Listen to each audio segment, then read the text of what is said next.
Good afternoon. Here we are in the office of Georgetown Mayor Mayor Jayroe for our October get-together. Hello, Mrs. Mayor. How are you today? I'm doing great. I hope you are. Doing fine. Well, I'll tell you what, it was a busy weekend in Georgetown. The Wooden Boat Show.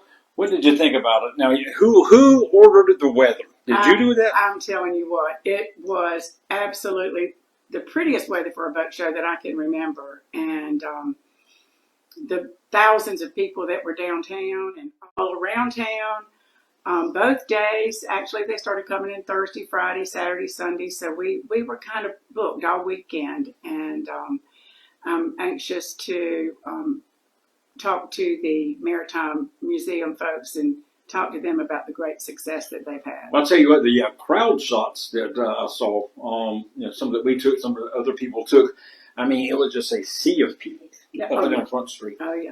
So, Yeah, and I've seen people since. I said, well, I didn't see you at the boat show. Well, I couldn't have seen everybody. Oh, yeah. My goodness, there was 10,000 people there at least. Oh, yeah, my brother and his family were there, and I never ran into them while they were there. Just, I saw that on Facebook that they were there. I think I lost my husband for a half a day. Yeah. Well, very good. And this week, of course, starting, I think, Thursday through Sunday, we've got the Bassmasters Fishing Tournament at Carroll Kimball. And so that brings in a crowd as well. Yeah. Yeah. So the hotels, restaurants, gas stations, all doing it for this month. Well. Yes, we're all happy about that. Well, I tell you what, Thursday night, you guys met for your October meeting, and a couple of things you talked about. Now, tell me about this Arts Commission vote that failed because of a tie. That was being done so a new designation could take place for the city. Tell us what that's all about. Well, yeah, we've had the Arts Commission for just several months now. And to have a state designation, Arts Commission area is a very nice thing for a city to have. Al Joseph and the Arts Commission has been working diligently on the paperwork to get that done. And what the area has to be designated as walkability area, and in the Arts Commission district. So Al did a great job of explaining that the State Arts Commission does not like to cross a highway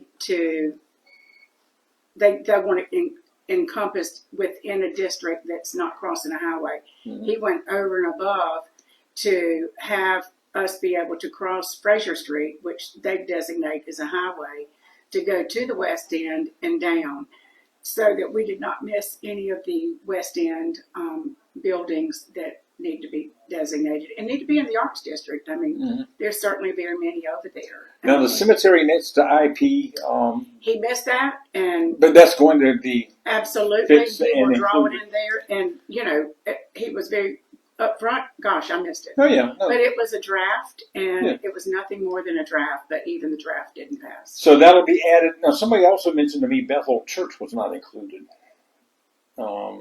Do you think that's going to be added? I have no idea. I'm not on that commission. Okay, okay. But what is the benefit for Georgetown to be, receive this designation? I mean, how do we benefit from it? Well, it puts us on several other different levels on websites, and just makes us more visible throughout the arts community throughout the state. I mean, will it bring more events to town? Arts commissions always do. I mean, arts do bring people to Georgetown. And when I say bring, I mean, we're talking about concerts. Well, concerts, art walks, all kinds of different things. And I will say that Dr. Udesi, this is her last month, and this is something that she really wanted to make happen while she was in office, and I'm very happy that she pushed it. Right, yep. Right before she's leaving. So when will we start to see you've got to vote on it again, I guess, now. Right. So will that take place in November, or? I do not know, Al, if Al will have it ready yet for the next vote, but he's pushing it and wants to have this done by January 1.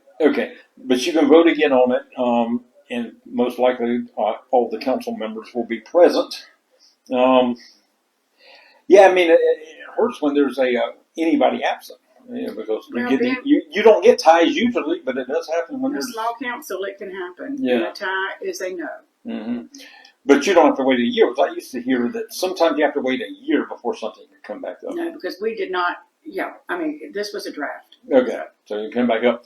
So maybe in 2024 we'll start seeing the benefits from I that. hope so. Yeah. Okay, and the other tie vote was about houses on Wood Street. There's like I think 3 houses on Wood Street that the city says needs to come down. They're very dangerous. We were told Thursday night they could fall on the sidewalk or fall over on their neighbor's property or something. They're in such bad shape. Um, First of all, why is the city in the business of tearing houses down? Why is that not the property owner's responsibility? Geez, I wish we did not have to do this. However, we've been in the business of tearing dilapidated houses down for decades. Mm-hmm. Right now, we have a $375,000 CDBG block grant on the West End that we were awarded in 2020 that will enable us to take down about 25 houses. This is 2023. We hope to have those houses taken down by the end of December, and we ended up with not 25. By the time you go through the arduous process of the title work, the is it asbestos, is it this, is it that, it takes years and a long time to get to the point where you can actually take it down.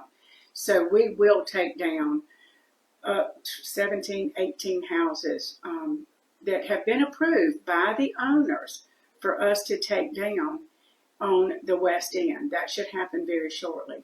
These 3 houses were brought to us because of neighboring complaints. Part of the roof blew off in the street not too long ago with just a small wind. They're hazardous. They could fall on the sidewalk. The planning department and building department, they have gone through the process to make sure that the owners have been contacted.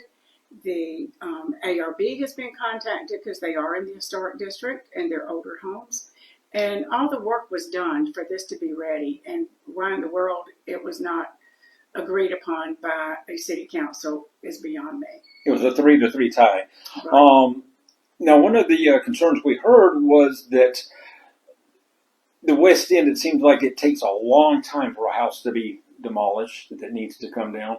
And these 3 on Wood Street came up, in the past couple of months or so, and they're already ready to be. Is that because of heirs property on the West End? Well, and what happened with the 25 houses that we had identified on the West End? All of the title work was performed during COVID, and the title workers could not get in the courthouse is on a normal basis, so it took forever to get the title work done. Then it takes forever to get something else done. Apparently, the property owners here were easier to get to. I don't know. I did not go through the process, but I know the process was adhered to. Okay, and the other concern we heard is, and this one I'm a little confused about, is the city's tearing these houses on Wood Street down so the property owners can sell the property, and they feel that the owners, I guess, should pay for the demolition since they're going to sell the property. Well, I don't know. We will lien the property for the amount that it cost for the demolition. So if they sell it, they got to pay the city that the demolition cost. Yes. And how about the ones in the West End? The West End, they do not, because that was a CDBG block grant. Okay. So the West End folks do not have to reimburse. So the taxpayers will get their money back for the Wood Street houses. Yes, we will. If they sell the property. Yes. What if they don't sell it? They still got to pay it? Well, it's just a lien on the property until it does sell. Okay. Yeah. And so the grant doesn't cover the Wood Street houses. No, it only covers the West End. That's correct. That was only for the West End. Okay. And do you foresee now houses in the West End that need to come down, starting to come down soon, or the 1819 houses? Well, the ones in the West End that have been designated, and the owner said, okay, yeah, you can do it. Yes, you should see those. Hopefully in the next 30 days. I don't know. Our goal is to have them down, have this awarded by December 31st. Okay. Okay. And something else you did at the meeting Thursday night, you approved 400 and was it 50 something thousand? Yeah, $454,000 for a great removal system replacement project. I'm sorry, grit. I printed this thing and I made it so small I can't even read it. Grit removal system. What is that? It's the wastewater treatment plant. A wastewater treatment. It's a major upgrades to the wastewater treatment plant that have been needed for many, many years. Mm-hmm. And you're going to be doing some for $1,200,000. Two projects: sewer force main replacement and sewer pump station replacement. That's at the Front Street pump station. Oh, okay. That replacement, and then the sewer main will go from there to the sewer building. Yeah, that drainage system has had some problems lately. Yeah, but God has blessed us, and the hurricanes and flooding stayed away until that's fixed at least. And hopefully we won't need it for a long, long time. But this year, I mean, we were lucky. We were lucky. So, other than those things, I mean, it wasn't an eventful meeting because of the, audience, was upset about some things. Jim Clements did something very interesting that I've never seen done before, and that is he left his council seat, went to the podium during public comment period, and spoke for 3 minutes as a citizen of the city of Georgetown. Now, you've been on council a long time. Have you ever seen that done before? I have not, Yeah. and I applaud him for that simply because he put factual information out there, and people will believe anything they hear sometimes if it's spoke loudly and boisterously. Jim was very calm in his presentation. He was not able to finish his speech or his factual points. He put them in a letter to the editor, to you, and I read that as well, and everything he has is spot on. Yeah, it's on the website. It's hard to sit there, and it's hard to sit there. We cannot respond to public comments, and sometimes I wish we could, but then the meetings would probably go on for several more hours. However, public comments are anything somebody says in public comments, they can pick up the phone and call any of the council members and talk to them about that before you get to public comments. It would save them a lot of time too. But sometimes it's real hard when you hear things that are very untrue and you cannot respond. Now, one of the things we hear often at public comments is people don't know about meetings, like committee meetings and things like that. They know the third Thursday is going to be city council, but workshops and committee meetings, where can people find that information? I know there's a way that they can have the information emailed to them. How does all of that work? Well, Scott, what we've done in the last couple of years since I became mayor, we have community meetings every quarter, every other month or so. There's a community meeting. You have an opportunity to sign up for email there. If you don't have email, everybody doesn't have email. I understand that. That's where you have your neighbors check on people and let them know about community meetings. There was a room full of people there the other night that said they didn't know anything about the Arts Commission meeting. However, they knew about everything on the agenda at the City Council meeting. It's right there. Our meetings are posted on the website. You can have it emailed to you.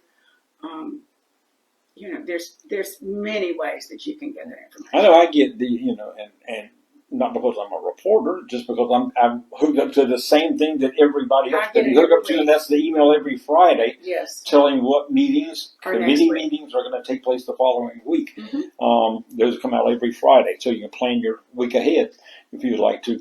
So, I mean, how do people hook up to that? Contact Cindy?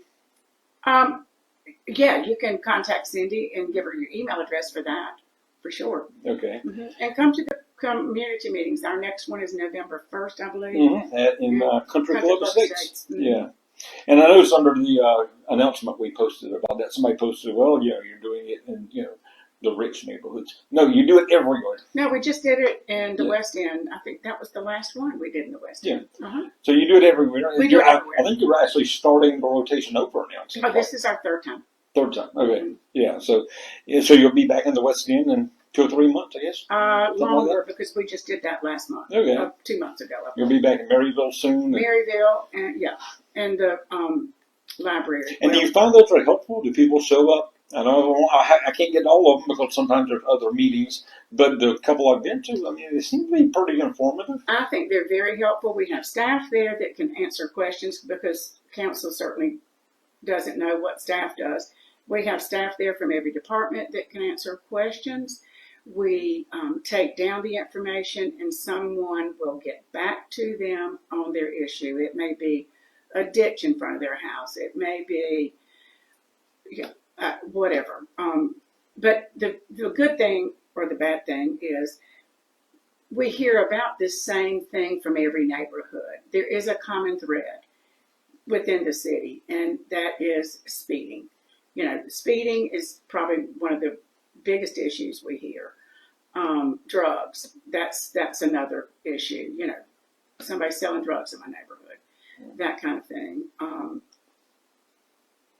Now, so that is November 1st at 5:30. Am I right about that? 5:30 5:30, and I know it's in the Country Club Estates. Where at there? at the clubhouse. Clubhouse. So right off from Food Right Line. across the food line. Yeah, you can be there, and so we'll see.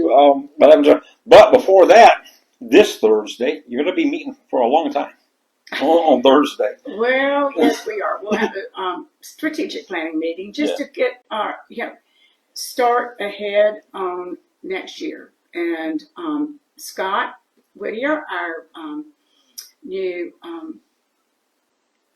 director, will be actually he will be the one that will be hosting that meeting most. This will be Sandra's last meeting, and so we will have a good workshop session. And I know you told me, the other day that one of the things you'll be talking about is the planning department. You're going to make a few changes within there. Is that right? Well, yeah, simply because we will be working on some changes in the planning department, and the department heads will be coming to us with their needs for next year. And I'm sure everybody has different needs, and the best thing is that we will be moving the electric, public works, and fleet to the new building on High Market Street, hopefully first quarter of next year, and begin working on the Liberty Steel building that we purchased to renovate that for City Hall. Yeah, now the electric department's going to the Georgetown Auto Sales building. That's correct. The city already owns that, so actually I understand that they're paying the city rent right now until the end of December. Yeah, we bought that building back in the spring, and so he's leased it back from us until they move out December 31st, I believe it is. Okay, and then I think he's going to where Tailwalker Marine is on High Market Street. Right across the street. Yeah, so and he bought that, so he's going to be selling cars and boats. There you go. There you go. I went to school with him. I mean, Great. I went to school with Jeremy, and never thought back then that he would be the huge guy that he is today as far as business goes. But yeah, he's doing good. Now you said so. You think in the first quarter of 2024, the electric department will be moving in there. Mm-hmm. When do you think City Hall will be, good enough for you guys to move into that building? They're interviewing right now the building project managers. They're interviewing project managers at this point. So it's probably going to be hopefully within 2024. Okay. I would like to see that. Okay. And if I had anything to do with it, it would be on the fast track, and it would be in 6 months. And Judge O'Donnell can get his courtroom back. There you go. Or else somebody uses it all the time. Okay. I want to talk about Dr. Eudice. I was hoping she'd be here today, but I understand she don't like doing interviews. I understand that. But I want to give you a chance to talk about, her legacy here in Georgetown over the past, 4 years, 5 years? I mean, what has she meant for Georgetown? Well, I'll tell you what she's meant for me. I didn't have much interaction with her before I became mayor. But since I became mayor, she has been so very helpful in any way, very transparent with anything going on within the city. I talk to her usually several times a day. She's a quiet, gentle soul and just as smart as she can be. She has a recall of, I don't know of anybody who can recall things as quickly as she can. So I'm certainly going to miss that. But what she did see was that, when she and I talked at the very beginning when I became mayor, that we just did not have any secession within the city in any department. A department head or a department person that's been there for 45, 50 years leaves, and all their institutional knowledge goes out the door. So we started planning, doing succession planning. She had the wherewithal to hire Scott, saw that he was a perfect person to follow in her footsteps when she decided to retire. And, she was the impetus behind so many things. Liberty Steel, we worked lockstep together on all of the projects that are going on. She's going to be missed, but her grandkids are going to be the beneficiaries of this. They're going to be very happy. Yeah, she's going back home. Want to bring up one more thing that I forgot about. Now, if you're watching this on Tuesday, talking about tomorrow night, if you're watching it on Wednesday tonight, there's going to be an event where people can stop by and talk about the comprehensive plan. Tell me what that's all about. That's tomorrow from 4 to 6. Right, what's that all about? The COG has been helping us with our comprehensive plan. And so you can come by Judge O'Donnell's office, the courtroom, tomorrow afternoon from 4 to 6, and we want public input. And then after the public input, there'll be a workshop session with the Comprehensive Plan Committee working to incorporate the city's. So the 4 to 6 part is basically talking people one-on-one. It's not sitting there listening to somebody. No, it's for input. Okay. And then after 6, then we hope that the COG, the staff, and the commission, the planning committee will put the hopes and wishes of the public into that plan somehow, weave it in there. All right, well, wrapping up today, I always like to wrap up on something positive, and that is Dr. Udisi. Her last act in Georgetown, you would think it would be, 5 o'clock Tuesday, she's finished. She's like, nope, she told me she's going to Front Street to hand out candy. Yes, she will. Yeah, so her last act is going to be giving. Giving, always. Yeah. That's amazing. Yes, she will be right there, too. Mm-hmm. Yeah. Right on Front Street. City's trick-or-treating on Front Street is Tuesday. Yes. From 4 to 6. Am I right about that? 5 to 7? 4. Yeah. I can't remember. All right. It's on the screen right now. Yeah. Okay. Yeah, the times are on the screen right now. So that's what time they are. Okay. So, you're going to be out there? I will be out there. Yep. Mm-hmm. Okay. Well, happy Halloween. Thank you for doing this today. You're welcome. And we will do it again in November. All right. Everybody have a safe trick or treat.